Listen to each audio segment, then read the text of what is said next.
इस एपिसोड में हम देखते हैं कि जब जैन मिलन से मिलने घर जाता है तो मिलन की मां जैन को झूठ बोल देती है कि मिलन घर पर नहीं है।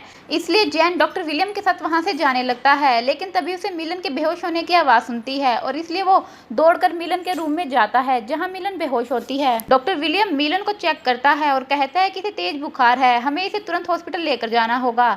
जैन मिलन को अपनी गोद में उठाकर हॉस्पिटल लेकर जाता है। मिलन की माँ जैन को रोकने की कोशिश करती है, लेकिन शैन मिलन को लेकर चला जाता है। मिलन की मां मेड पर गुस्सा करती है और बोलती है कि मिलन की ये हालत कैसे हुई। तब मेड कहती है कि मैडम आपने ही तो कहा था कि मिलन को कुछ भी खाने पीने के लिए ना दिया जाए।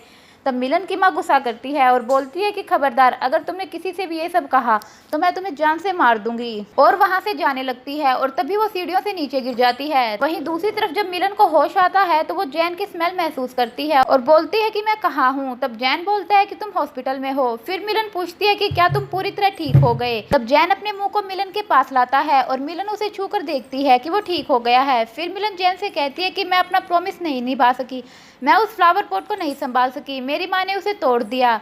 तब जैन बोलता है कि कोई बात नहीं, मैं तुम्हें एक और लाकर दे दूंगा। तब मिलन बोलती है कि मेरी माँ उसे भी तोड़ देगी क्योंकि वो उन्हें पसंद नहीं करती। फिर शैन मिलन से पूछते हैं कि क्या तुम्हारी माँ ने तुम्हारे बाल काटे हैं। मिलन बोलती है कि नहीं, मैंने खुद ही काट दिए क्योंकि उन्हें मुझे बाल से पकड़कर मारना पसंद है, अब वो ऐसा नहीं कर पाएगी। फिर जैन मिलन को वुडन क्यूब देता है और कहता है कि ये एक प्रॉमिस है और आज से जब भी तुम्हें कोई प्रॉब्लम होगी तुम मुझे याद करना, मैं तुम्हारी हेल्प करने के लिए आ जाऊंगा। इसके बाद जैन हॉस्पिटल से जा रहा होता है तो उसे ब्लड दिखता है और उसका ब्लड पीने का मन करता है, लेकिन वो मुश्किल से खुद को कंट्रोल करता है। इसके बाद हम देखते हैं कि मिस जिन ली से मिलने आती है। ली मिस जिन को बताता है कि मुझे जॉब से निकाल दिया गया है। तब जिन कहती है कि तुम चिंता मत करो, तुम अपना बिजनेस शुरू करो, मैं तुम्हारे बिजनेस में पैसे इन्वेस्ट करूंगी। फिर हम देखते हैं कि जैन मिलन से मिलने आता है। मिलन जैन के आते ही बोलती है कि मिस्टर शैन आप आ गए।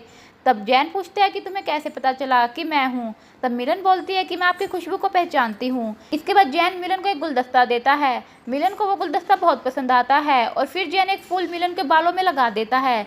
जैन मिलन के साथ वक्त बिताता है और उसे म्यूजिक भी सुनाता है।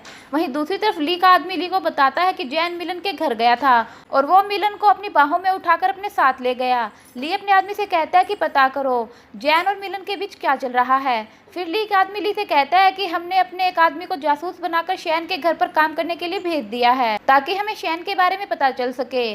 फिर हम देखते हैं कि ली हॉस्पिटल से डिस्चार्ज होकर अपने एक आदमी के घर आ जाता है क्योंकि हॉस्पिटल में मिस ली उससे बार बार मिलने आ रही थी। फिर हम देखते हैं कि जैन जब हॉस्पिटल से निकल रहा होता है तो उसे अपने न्यूज़पेपर में काम करने वाला एक आदमी मिलता है।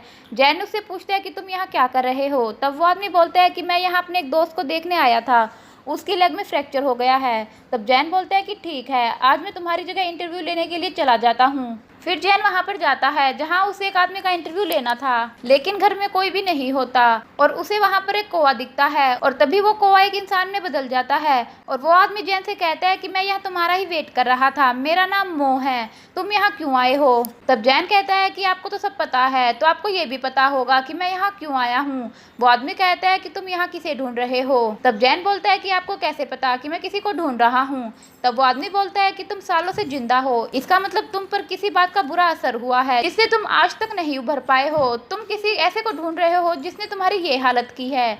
जैन सोचता है कि ये आदमी कौन है। तब वो कहता है कि तुम चिंता मत करो, मैं तुम्हारा दुश्मन नहीं हूँ। तब जैन कहता है कि मैं अपने भाई को ढूंढ रहा हूँ, उसका नाम जी क्वीन है। फिर वो आदमी पूछते है कि तुम्हारे साथ ये सब किसने किया। तब जैन बोलता है कि मेरे साथ ये सब मेरी आंटी ने किया, उनका नाम वी है। तब वो आदमी कहता है कि मैं जानता था कि ये सब उसी ने किया होगा।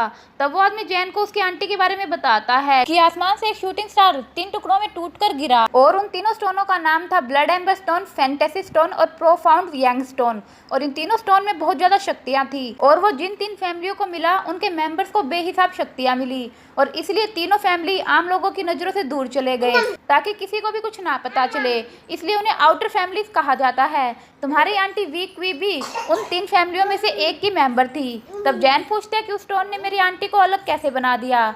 तब वो आदमी कहता है कि तुम्हारी आंटी एक अच्छी लेडी थी, लेकिन जब उसे ब्लड एम्बर स्टोन मिला तो वो अचानक से बदलने लगी, उसकी बॉडी को बहुत सारी शक्तियां मिली, लेकिन तुम्हारी आंटी का शरीर उन शक्तियों को संभाल नहीं पा रहा था और इसलिए उन्हें अपनी बॉडी की नॉर्मल फंक्शनिंग के लिए अर्जेंट ब्लड चाहिए था, जैसे कि आज तुम्हारी सिचुएशन है। तब जैन कहता है कि अच्छा, इसलिए मैं ऐसा हूँ। तब वो आदमी कहता है कि तुम बीमार हो। तब जैन कहता है कि इसका मतलब अगर मैं ब्लड एम्बर स्टोन को ढूंढ लूँ तो मैं ठीक हो सकता हूँ। तब वो आदमी बोलता है कि शायद, लेकिन हमें नहीं पता कि वो स्टोन म्यू फैमिली के पास है या वी फैमिली के पास। फिर वो आदमी कहता है कि म्यू फैमिली शुरुआत में कबीला था।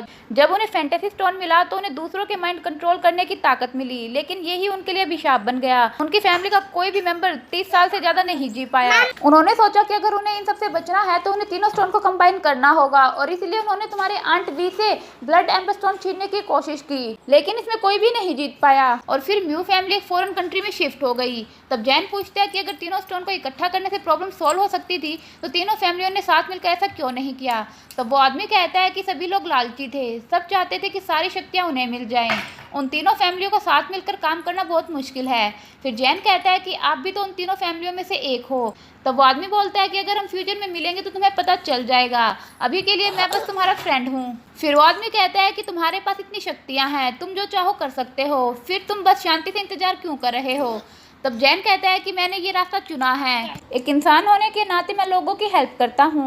इसके बाद वो आदमी जैन को पीने के लिए कुछ देता है। जैन जैसे ही उसे पीता है तो जैन को अपनी आंटी दिखने लगती है। जैन अपनी आंटी से पूछते हैं कि आप और जी क्वीन कहाँ चले गए, मैं आप लोगों को ढूंढ रहा हूँ। और तभी उसकी आंटी गायब हो जाती है और फिर उसे वही बूढ़ा आदमी दिखने लगता है जो कि अपने हाथ में 2 कौवों को लिए हुए था। वो कहता है कि पहले ये कौवे मिरेकल कौवे हुआ करते थे, इनकी 3 टांगे होती थी, लेकिन अब के लोग बदल गए हैं, वक्त बदल गया है और इस वक्त में हम अपने आप को बचाएं, ये सबसे जरूरी है। इसके बाद जैन को होश आता है और उसे वहाँ पर एक क्रो बैठा हुआ दिखता है और साथ ही उसे वहाँ पर एक लेटर मिलता है जिसे उसी बूढ़े आदमी ने जैन के लिए छोड़ा था। उस लेटर में लिखा था कि मैं तुम्हें 3 गोल्डन क्रो में से एक गिफ्ट कर रहा हूँ, ये तुम्हारी हेल्प करेंगे। इसके बाद जैन अपने आदमी से मिलता है और कहता है कि कल के न्यूज़पेपर में एक आर्टिकल छापो जिनमें लिखो कि वही जानवर फिर से दिखाई दे रहा है जो लोगों को काट रहा था और उनका ब्लड पी रहा था, और साथ ही लिखना कि डेड बॉडी अभी भी मॉर्ग में पड़ी है और फैमिली वाले ऑटोप्सी की मांग कर रहे हैं।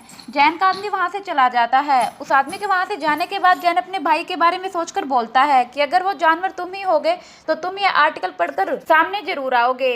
वहीं दूसरी तरफ डॉक्टर विलियम को न्यूज़पेपर से पता चलता है कि फिर से राक्षस देखा गया है जो लोगों पर हमला कर रहा है। तब विलियम सोचता है कि क्या ये शेन है।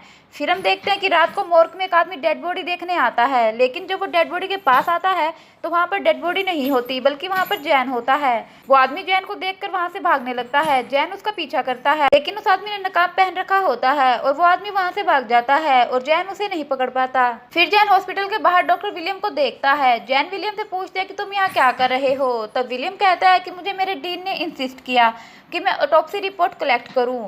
फिर विलियम पूछते हैं कि तुम यहाँ क्या कर रहे हो। जैन बोलता है कि मैंने उसे देखा। विलियम बोलता है कि तुमने किसे देखा, क्या तुमने तुम्हारे भाई को देखा। तब जैन बोलता है कि हाँ। विलियम बोलता है कि मैंने पहली बार तुम्हें इतने गुस्से में देखा है। तब जैन कहता है कि मैंने बहुत सालों से उसका इंतजार किया है। विलियम जैन से कहता है कि हो सकता है कि वो कोई और हो। जैन बोलता है कि मैंने उसका नाम लिया था और उसने रिएक्ट किया, वो मेरा भाई ही था। विलियम बोलता है कि तुम कब तक बदला लेने के पीछे पड़े रहोगे और वैसे भी तुम उसे नहीं हरा सकते। तब जैन बोलता है कि तुम्हें कैसे पता कि मैं जीत नहीं सकता, मैंने उसे जीतने दिया क्योंकि वो मेरा छोटा भाई है। फिर जैन कहता है कि वो भूल गया है, उसकी और उसकी माँ की वजह से जैन फैमिली बर्बाद हुई है और मैंने उसे आग से बचाया था और मैं ही उसकी इकलौती फैमिली हूँ। ये सिर्फ उसकी गलती है जो मैं आज ऐसा हूँ। उसी ने मुझे एक जानवर में बदल दिया, वो मुझे तड़पते हुए देखना चाहता है। तब विलियम बोलता है कि अब तुम्हें पता है कि तुम्हारा भाई जिंदा है तो तुम्हें वेट करना चाहिए। तब जैन कहता है कि क्या तुम्हें लगता है कि वो वापस आएगा।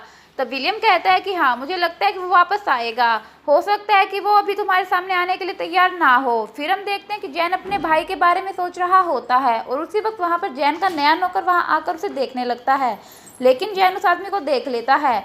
वो आदमी जैन को देखकर डर जाता है और वहाँ से भागने लगता है, लेकिन जैन उसे पकड़ लेता है और उसे उठाकर फेंक देता है। वो आदमी जल्दी से बाहर आता है जहाँ उसे ली के आदमी मिलते हैं और वो उनसे कहता है कि अंदर एक मॉन्स्टर है, जैन एक मॉन्स्टर है। ली के आदमी उस आदमी को अपने साथ ले जाते हैं और यहीं पर एपिसोड खत्म हो जाता है। अगर आपको एपिसोड पसंद आए तो मेरे चैनल को सब्सक्राइब कीजिए और मेरे वीडियो को लाइक कीजिए। Thank you.